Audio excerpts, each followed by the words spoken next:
5절에서 11절까지의 말씀입니다. 빌립보서 2장 5절에서 11절 말씀을 우리 다 함께 봉독하도록 하겠습니다. 다 같이 읽겠습니다. 너희 안에 이 마음을 품으라. 곧 그리스도 예수의 마음이니 그는 근본 하나님의 본체시나 하나님과 동등됨을 취할 것으로 여기지 아니하시고 오히려 자기를 비워 종의 형체를 가지사 사람들과 같이 되셨고 사람의 모양으로 나타나사 자기를 낮추시고 죽기까지 복종하셨으니 곧 십자가에 죽으심이라. 이러므로 하나님이 그를 지극히 높여 모든 이름 위에 뛰어난 이름을 주사 하늘에 있는 자들과 땅에 있는 자들과 땅 아래에 있는 자들로 모든 무릎을 예수의 이름에 꿇게 하시고 모든 입으로 예수 그리스도를 주라 시인하여 하나님 아버지께 영광을 돌리게 하셨느니라. 아멘. 자리에 앉겠습니다. You may be seated. 여러분 혹시 이수현이라는 이름을 기억하시는지 모르겠습니다. 뜬금없이 갑자기 이수현은 왜 자꾸 그런가 알지도 못하는 사람인데 그렇게 생각하실지 모르겠습니다. 사실 이수현 씨는 어떤 분이냐 하면 한국 사람들보다는 일본 사람들에게 더 많이 알려진 사람입니다. 이수현 씨는 일본에서 공부하던 한국인 유학생이었습니다. 아르바이트로 학비를 벌면서 열심히 공부하던 평범한 대학생인 이수현 씨는 2001년 1월 26일 오후 7시경에 2001년 1월 26일이죠. 지금부터 약 한 12년 전입니다. 7시경에 아르바이트를 마치고 집에 돌아가고 있었습니다. 전철역에서 집으로 가는 전철을 기다리고 있던 이수현 씨는 반대편에서 술에 취한 일본인 한 사람이 선로 아래로 떨어지는 것을 발견했습니다. 전철역에는 많은 사람들이 있었지만 그 술에 취한 사람을 구하러 간 사람은 이 이수현이라고 하는 한국인 학생과 이름이 정확하게 모르겠습니다. 한 카메라맨이 그 사람을 구하러 뛰어내렸습니다. 두 사람은 이 취객을 구하려고 안간 힘을 썼지만 끝내 구하지 못하고 달려오는 전철에 치여서 죽고 말았습니다. 같은 민족인 일본 사람들도 용기 내지 못하고 외면하려고 했던 한 취객의 위험 앞에 이수현 씨는 과감하게 용기를 내서 구했습니다. 그리고 그 사명감에 감동한 일본 정부는 이수현 씨에게 훈장을 수여해 주었습니다. 그리고 이 씨의 가족들에게 일본 정부에서 감사패를 전달해 주었습니다. 그리고 사고 현장에는 그 두 사람의 희생을 기록한 기념비를 세워주었습니다. 그리고 이름이 하나토 준지라는 감독입니다. 일본 영화 감독은 이 이수현 씨의 이야기를 영화로 만들었는데요. 영화로 만드는 제목이 이렇습니다. 너를 잊지 않을 거야. 너를 잊지 않을 거야. 사실 저는 이 이수현 씨의 죽음을 생각할 때마다 마음 한구석이 좀 먹먹해지기도 하고 좀 부끄러워지기도 합니다. 왜냐하면 이수현 씨가 1974년생이에요. 저하고 나이가 같습니다. 지금 살아있다면 저와 같은 나이였을 거고요. 이수현 씨가 죽던 해인 2001년 1월에 저는 뭐 하고 있었냐면 직장을 구해서 학원 강사를 하면서 아내와 결혼할 준비를 하고 있었습니다. 2001년 4월에 결혼을 했으니까 이분이 죽을 때 2001년 1월이면 한참 결혼 준비로 바쁠 때였습니다. 만일 나에게 똑같이 이수현 씨와 똑같은 상황이 주어진다면 나는 과연 이수현 씨처럼 죽음을 각오하고 그 일본 사람을 구하러 뛰어들 수 있었을까? 생각해보면 사실 자신이 없습니다. 올 여름에 한국에 갔을 때 있었던 일입니다. 전철에서 한 여학생들이 한 3-4명 정도 되는 여학생들이 한국 전철에 이렇게 가로로 앉아있죠. 그래서 다리를 쭉 뻗으면 전철 통로 한가운데로 다리가 뻗게 됩니다. 그래서 여학생들이 다리를 쭉 뻗고 자기들끼리 이야기를 하고 있었어요. 그런데 전철에 가면 전철에 한국 전철에 보면 전철에서 이렇게 국어를 하는 분들이 있습니다. 근데 그 중에 한 분은 저는 다리가 아주 불편한 분이었던 것 같습니다. 저는 아내와 함께 전철역에 이렇게 앉아서 이야기하고 있는데 갑자기 저쪽에서 쿵 하는 소리가 들리는 거예요. 쳐다봤더니 이분이 지나가면서 이 여학생들의 다리에 걸려서 넘어져 버린 거예요. 아무도 구해주러 가지 않았어요. 전 그 순간에 딴 생각은 들지도 않고 저 사람 빨리 일으켜줘야 되는데 생각하고 그냥 막 뛰어갔어요. 그리고 빨리 일으켜줬습니다. 아무도 구해주러 오지 않더라고요. 제가 잘났다는 얘기가 아니고 저는 넘어진 사람을 일으켜주러 간 거예요. 제가 그 사람을 일으키는데 제가 죽을 뻔하는 일이 생기지 않습니다. 죽음을 각오하고 일으켜주는 게 아니에요. 그런데 이수연 씨는 지금 선로 아래로 떨어진 사람을 구하러 뛰어듭니다. 기록에 따라 보니까 이수연 씨가 뛰어든 때로부터 전철이 들어올 때까지 약 7초가 걸렸답니다. 그러니까 이수연 씨는 지금 전철이 들어오는 것을 보고 뛰어들어간 거예요. 이 사람을 만약 못 들어올리면 자기가 거기서 죽을 거라는 생각을 하고 뛰어들어요.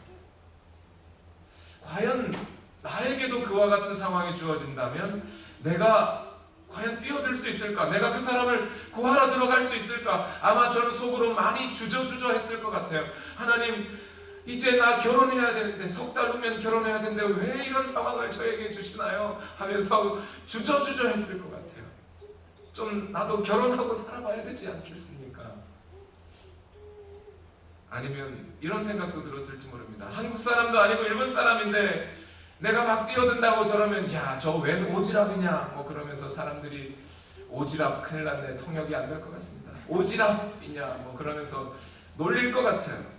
사람들이 그냥 오히려 비난할지도 모릅니다. 한국 사람도 아니고 일본 사람인데 아마 제 생각엔 저는 주저주저 하다가 사람을 놓쳐버리고 말았을 것 같습니다. 그런데 정말 감사한 것이 한 가지 있습니다. 우리 주님은 우리를 구하기 위해 오실 때 저처럼 주저주저 하신 분이 아니라는 사실입니다. 아멘이시죠? 아멘 하기가 좀 곤란하죠. 아멘 그러면 목사님은 주저주저 하는 사람인 것 같고.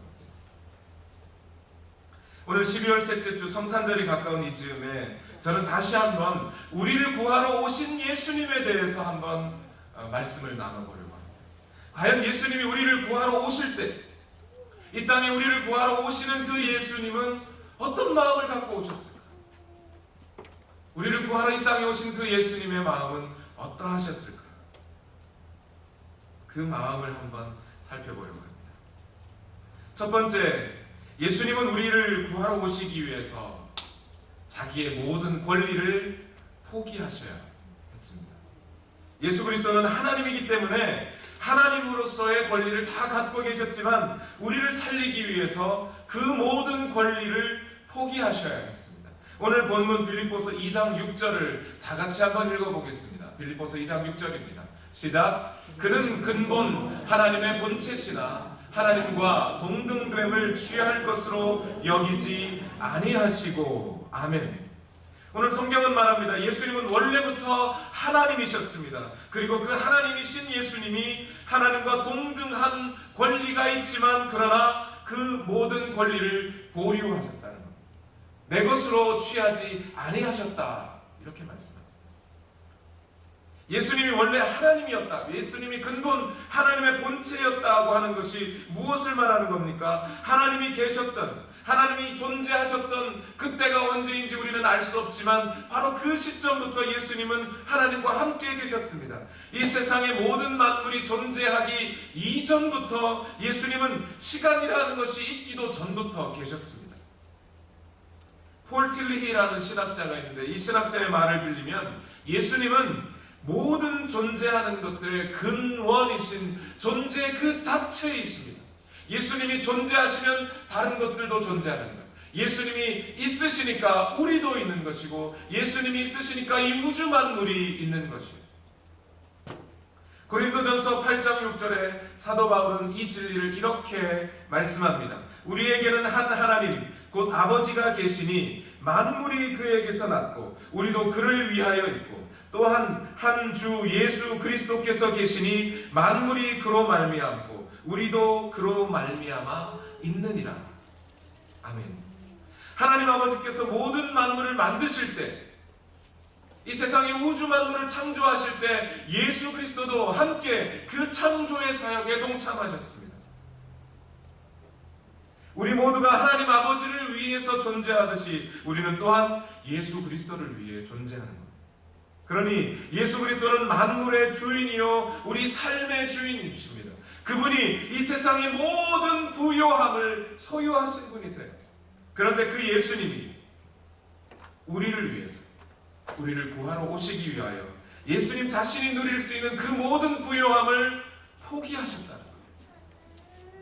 고린도후서 8장 9절에 이렇게 말씀합니다. 우리 주 예수 그리스도의 은혜를 너희가 알거니와 부요하신 이로써 너희를 위하여 가난하게 되시는 그의 가난함으로 말미암아 너희를 부요하게 하려 하십니다.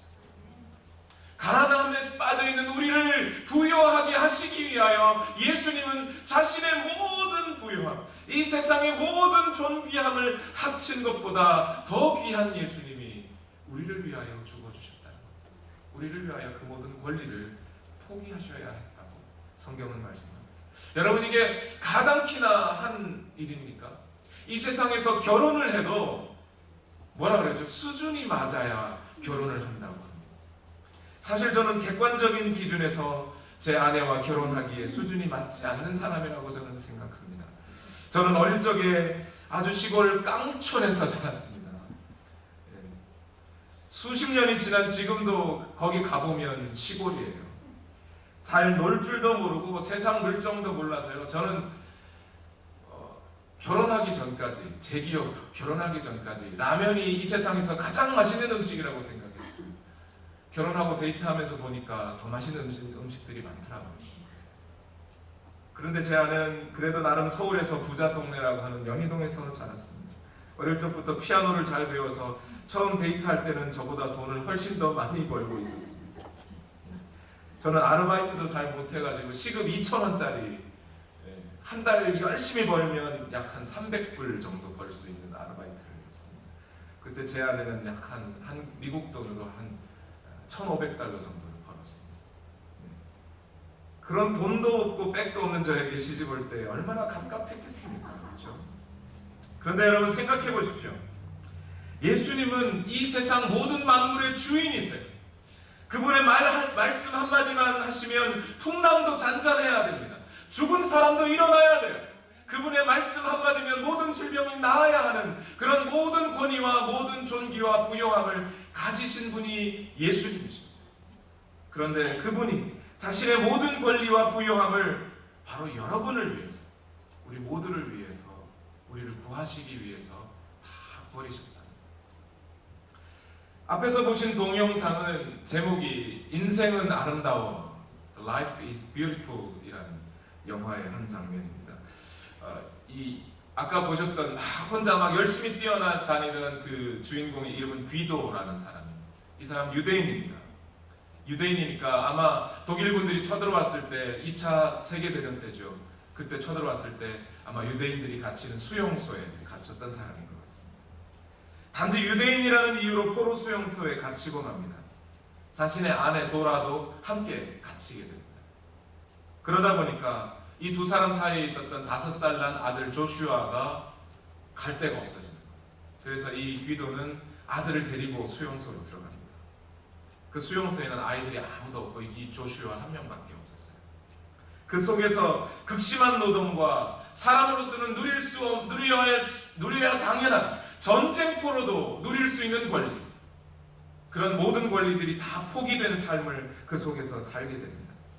그 와중에 이 아버지 귀도는 아들의 마음에 희망을 심어주기 위해서, 적어도 그 수용소 안에서 목숨을 부지하고 살게 해주기 위해서, 속설에 의하면 독일군들은 아이들을 잡아서 실험을 했다고 하죠.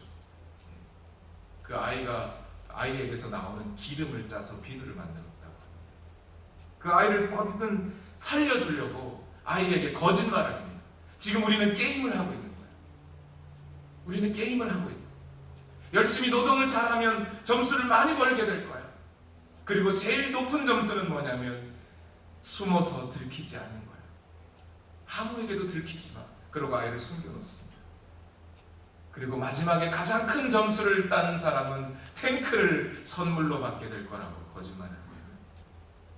2차 대전이 막바지에 이를 무렵 이제 이 수용소에도 연합군이 찾아와서 독일군과 한바탕 전쟁을 치러야 합니다.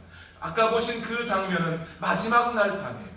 이제 연합군이 들어와서 독일군을 몰아내는 바로 그날 밤입니다. 이 귀도는 아들과 함께 어떻게 하면 살아남을 수 있을까를 연구하다가 아버지는 이 아들을 쓰레기통 같은 우체통에 넣어버립니다.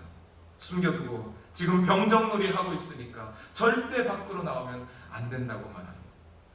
그리고 이 아버지는 자기가 도망갈 수 있는 권리, 사람으로서 적어도 자기는 살아남을 수 있는 권리, 인간답게 살 수 있는 권리를 아들을 위해서 포기해버립니다.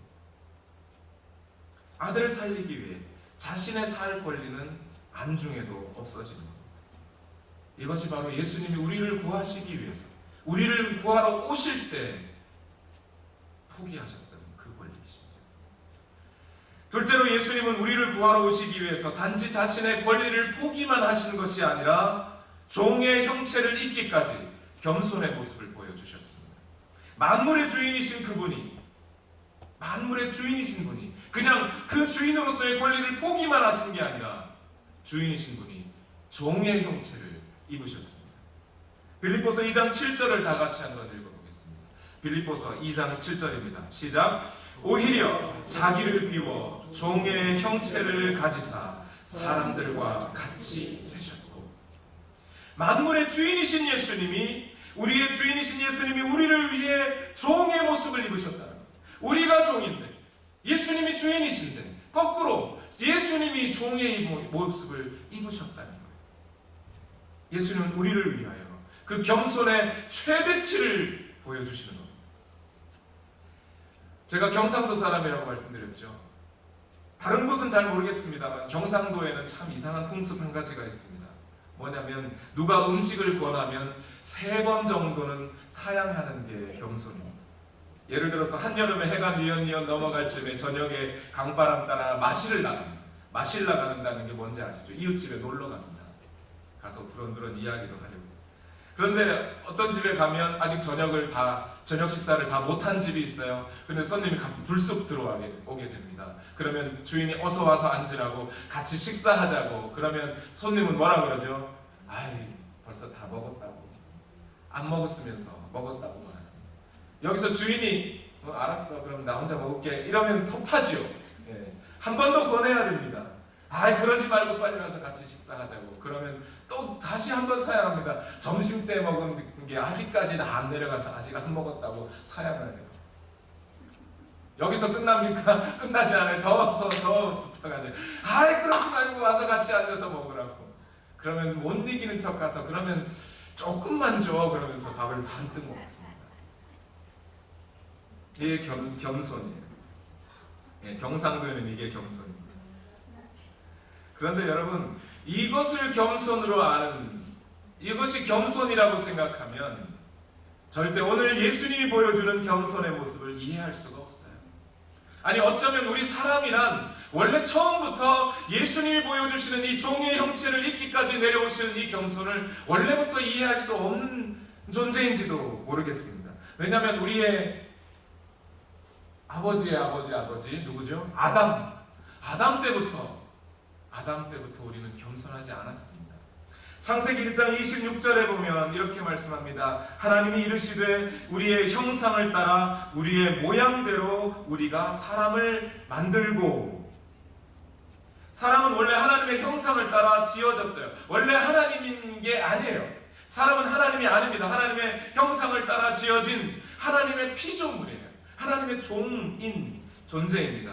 그런데 아담과 하와는 자신이 하나님처럼 되어보려고 뭘 따먹어요? 선악과를 따먹습니다. 창세기 3장 5절 말씀에 사단은 하와에게 이렇게 말을 합니다. 선악과를 따먹으면 하나님과 같이 되어 선악을 알게 될 것이다.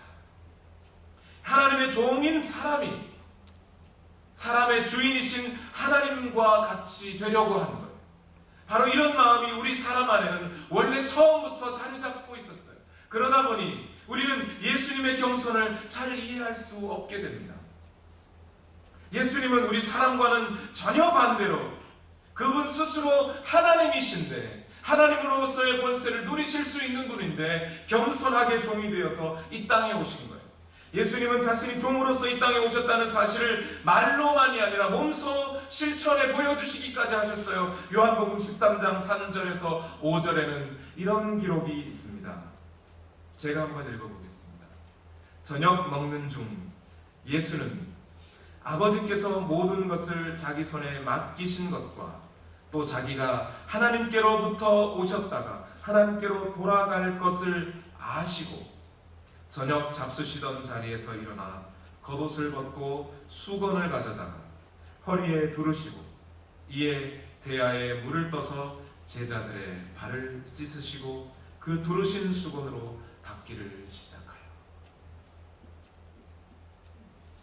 예수님은 겸손해지시기까지 제자들의 발을 씻기까지 겸손해 주셨습니다. 원래 사람인 아담은 자신의 권리도 아닌 것을 억지로 얻어내려고 하고 원래 하나님과 동등한 예수님은 자신의 모든 권리와 기득권을 포기하시고 사람이 되셨습니다. 원래 하나님의 종이었던 아담은 하나님처럼 높아지려고 하고 원래 하나님이셨던 예수님은 사람처럼 낮아지려 하시는 겁니다. 우리는 애시당초 예수님의 겸손을 이해하기 어려웠던 사람들입니다. 우리가 지식이 모자라서 하나님의 말씀을 이해하지 못하는 게 아니라 우리가 교만해서 하나님의 마음을 이해할 수가 없는 겁니다. 진정한 겸손은 스스로를 비워 종이 되는 거예요. 오늘 예수 그리스도의 복음이 우리에게 가르쳐주는 것은 진정한 의미의 겸손, 곧 우리가 먼저 종이 되는 겸손을 말씀해 주시고 있습니다. 앞에 동영상에서 아버지는 아들을 구하기 위해 아버지로서의 체면을 다 버려버립니다. 자기의 아내를 구하러 가기 위해 이 아버지는 어떻게 하죠? 모포, 담요를 허리에 두릅니다. 그리고 머리에 두건을 씁니다. 여자처럼 보이려고. 그리고 여자 수용소로 과감하게 뛰어들어가서 도라 도라 도라를 외치면서 내 안에 도라 좀 찾아달라고 외치고 다닙니다. 아이에게, 그 아이가 그 우체통 안에서 나오지 못하게 하려고, 만약 나오면 독일군에게 잡혀 죽을 것 같으니까 그 아이에게 나오지 말라고, 지금 병정놀이 중이다, 네가 숨어서 들키지만 않고 오늘 밤만 지나면 너는 가장 큰 점수를 따게 될 거야. 지금 너는 940점을 얻었어. 오늘 밤만 지나면 너는 60점을 얻어서 이제 1000포인트를 얻게 되는 거야. 제발 나오지 말고 거기 숨어 있어. 그리고 자기는 뒤에서 총뿌리가 겨누어져도 겁내지 않고 아이에게 병정놀이 하는 모습을 보여주는 겁니다. 여러분, 이게 겸손이에요. 자기가 부끄러워지는 것도 마다하지 않고 아버지로서의 체면도 마다하지 않고 아이를 살려내기 위해서 아이와 같이 되어버리는 것, 이것이 겸손입니다. 세 번째, 우리를 구하시기 위해 예수님은 자신의 모든 권리를 포기하셨고 종의 형체를 입기까지 겸손하셨을 뿐만 아니라 죽기까지 자신의 책임을 다하셨습니다. 모든 존재하는 것들의 근원이신 예수님이 죽음 앞에 자기 자신을 내어주시기까지, 죽기까지 책임을 완수하셨습니다. 오늘 본문 빌립보서 2장 8절을 다 같이 한번 읽어보겠습니다. 다 같이 읽겠습니다. 시작. 사람의 모양으로 나타나사 자기를 낮추시고 죽기까지 복종하셨으니 곧 십자가에 죽으심이라. 여러분, 예수님께서 십자가에서 죽는 것이 예수님께 쉬운 일이셨을까요? 우리는 너무나 이 말씀을 쉽게 자주 들어왔기 때문에 예수님이 우리를 위하여 십자가에 죽으셨다는 이 사실을 너무 쉽게 받아들여 버립니다. 예수님은 적어도 전능한 하나님이셔서 그렇게 죽는 일이 쉽지 않으셨을 거라고 생각합니다. 무슨 슈퍼맨인 것처럼 생각합니다. 그러나 주님께도 십자가를 지는 이 일은 쉬운 일이 아니셨습니다. 한 번은 주기철 목사님의 아드님이신 주광조라는 장로님의 간증을 들은 적이 있습니다. 주기철 목사님은 여러분도 아시다시피 일제시대에 신사참배에 거부하면서 믿음을 지키려다 순교하신 분이세요. 주광조 장로님은 이 사람들이 주기철 목사님을 너무나 과대포장하여 생각한다고 간증을 하셨습니다. 무슨 얘기냐면 이 주기철 목사님이 못이 튀어나온 철판을 밟고 갔다고도 하고, 사람들이 고문을 할 때 너무나 당당하게 웃으면서 넉넉하게 그 고문을 받아내셨다고도 하지만, 주광조 장로님, 아들인 주광조 장로님이 본 주기철 목사님은 그렇지 않았다는 거예요. 너무나 인간적인 모습이었다는 겁니다. 주기철 목사님은 7년 동안 형무소를 드나들면서 고문을 당하셨습니다. 그리고 7년의 마지막이 다할 쯤에 마지막으로 형무소로 끌려가던 날이었다고 합니다. 아마 이제 형무소로 끌려가면 고문받고 다시 세상으로 나올 수 없다는 것을 그분이 직감하셨는지 할머니에게, 그러니까 주기철 목사님의 어머니에게 큰절을 하고 하직 인사를 하셨습니다. 그리고 돌아가면서 형사들이 찾아올까봐 마루에 있는 그 기둥을 붙잡고 사시나무 떨듯이 벌벌 떨면서 울었답니다. 형사들이 찾아오는데 당당하게 나 잡아가시오 한 게 아니라 뒷문으로 막 도망가셨다는 거예요. 그 도망가는 목사님을 사모님이 붙잡고 같이 울었다. 그렇게 너무나 인간적인 모습 속에 주기철 목사님은 순교하셨습니다. 여러분, 예수님도 사람이셨습니다. 예수님도 십자가 지는 것이 그렇게 쉬운 일이 아니셨습니다. 우리는 기억합니다. 겟세마네 동산에서 흐르는 땀방울이 핏방울로 변하기까지 고통스러워 하시면서 기도하셨던 예수님입니다. 예수님께도 채찍은 아픈 겁니다. 피 흘리면 고통스럽습니다. 가시면류관도 아픈 겁니다. 침뱉음을 당하면 자존심 상합니다. 제자들의 배신에 마음이 아픕니다. 갈라디아서 3장 13절에는 이렇게 기록하고 있습니다. 그리스도께서 우리를 위하여 저주를 받은 바 되사 율법의 저주에서 우리를 속량하셨으니 기록된 바 나무에 달린 자마다 저주 아래에 있는 자라 하였습니다. 그 당시 로마 시대에 십자가에 달려 죽는 것은 가장 극악하고 가장 저질스러운 죽음입니다. 누구도 십자가를 지고 싶어하는 사람은 없어요.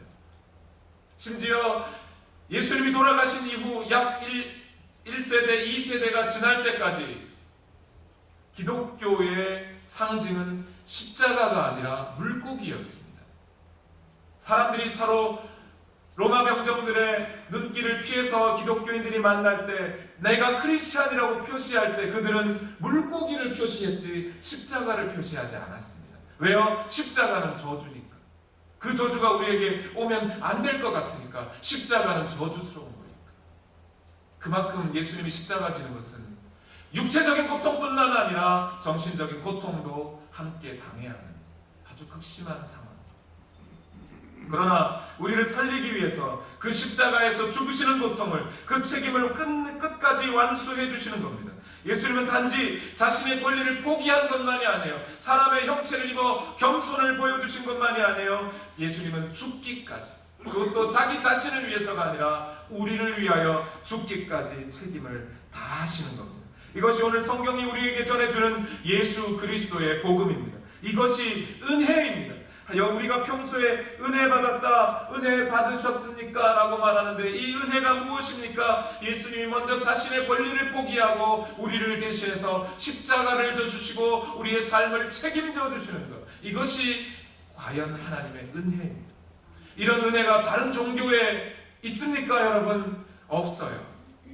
다른 종교에도 신이 사람이 되었다는 말은 있습니다. 인격적인 신이 있어서 훌륭한 도덕성을 보여주는 예도 찾아볼 수 있습니다. 그러나 신이 인간을 대신해서 먼저 죽어주는 은혜를 베풀었다는 것은 어디에서도 찾아볼 수가 없습니다. C.S. 루이스라고 하는 훌륭한 신학자가 있습니다. 이분이 하루는 강의하러 강의실에 들어가는데 학생들이 논쟁을 벌이고 있었답니다. 다른 종교와 기독교의 차이가 무엇인가 하는 것이었는데 답을 찾지 못하고 있었습니다. 그때 C.S. 루이스는 이렇게 말해줍니다. 그 문제의 답은 아주 간단합니다. 기독교에는 은혜라는 것이 있습니다. 하나님이 신이신 분이 먼저 자신의 권리를 포기하고 인간의 문제에 책임을 져주는 것, 이 은혜가 다른 종교에는 없다는 거예요. 여러분, 이단이 사람을 책임을 져줍니까? 우리 사람들의 삶을 책임져 줍니까? 책임지지 않습니다.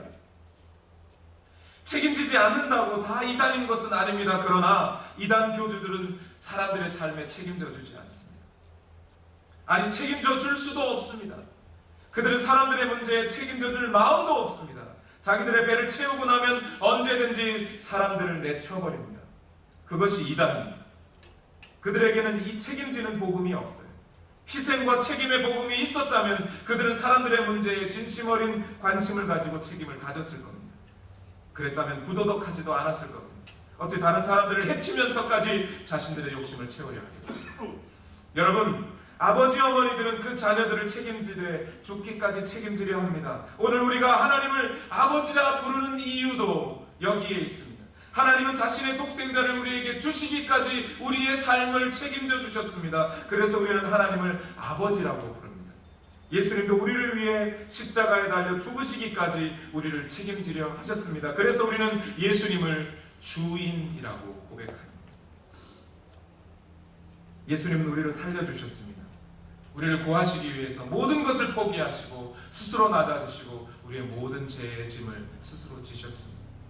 그러면 이제 이 예수 그리스도의 복음을 가진 우리, 예수님의 죽으심을 받은 우리는 이제 어떻게 살아가야 됩니까? 예수님의 마음을 이해한 우리는 무엇하며 어떻게 살아가야 됩니까? 오늘 본문 가장 앞부분에 빌립보서 2장 5절에서 이렇게 말씀합니다. 다 같이 한번 읽어보겠습니다. 빌립보서 2장 5절의 말씀입니다. 시작. 너희 안에 이 마음을 품으라. 곧 그리스도 예수의 마음이니. 아멘. 성경은 우리에게 예수 그리스도의 사랑과 생명과 그 은혜를 받은 우리에게 이렇게 말합니다. 너희 안에 이 마음을 품어라. 이 마음은 곧 예수 그리스도의 마음이다. 아담처럼 자신의 권리도 아닌 것을 찾아 누리려 하지 말고 예수님처럼 먼저 자신의 권리도 포기할 줄 알라고 말씀합니다. 아담처럼 교만하여져서 하나님에게까지 높아지려고 하지 말고 예수님처럼 먼저 종의 모습을 입기까지 낮아지라고 하십니다. 아담처럼 자신이 저지른 잘못을 외면하고 도망치지 말고 예수님처럼 다른 사람의 아픔과 죄의 문제도 내 것처럼 감싸는 책임을 지라고 말씀합니다. 그러면 하나님이 우리를 높여주실 거라고 합니다. 오늘 이 원리에 대해서 빌립보서 2장 9절에서 10절 오늘 본문 하반절의 뒷부분에 이렇게 말씀합니다. 우리 믿음과 소망을 가지고 함께 읽어보겠습니다. 시작. 이러므로 하나님이 그를 지극히 높여 모든 이름 위에 뛰어난 이름을 주사 하늘에 있는 자들과 땅에 있는 자들과 땅 아래에 있는 자들로 모든 무릎을 예수의 이름에 꿇게 하시고 모든 입으로 예수 그리스도를 주라 시인하여 하나님 아버지께 영광을 돌리게 하셨느니라. 아멘. 모든 만물 위에 뛰어난 예수님이 먼저 그 모든 만물보다 낮아지시니까 하나님께서 그 스스로 낮아지신 예수님을 모든 만물 위에 뛰어나게 하시고 그 뛰어난 이름을 그에게 주사 영광을 받도록 하나님이 해주셨다는 거예요. 그러면 어떻게 되는 건가요? 오늘 우리가 그 예수님의 마음처럼 모든 권리를 포기하고 스스로 낮아지면서 다른 사람들의 모든 잘못들까지도 내 책임으로 받아들인다면 예수님을 높이셨던 그 하나님이 우리도 그렇게 높여주실 거라는 겁니다. 이것이 이 세상에 많은 사람들이 리더가 될 수 있는 원리예요.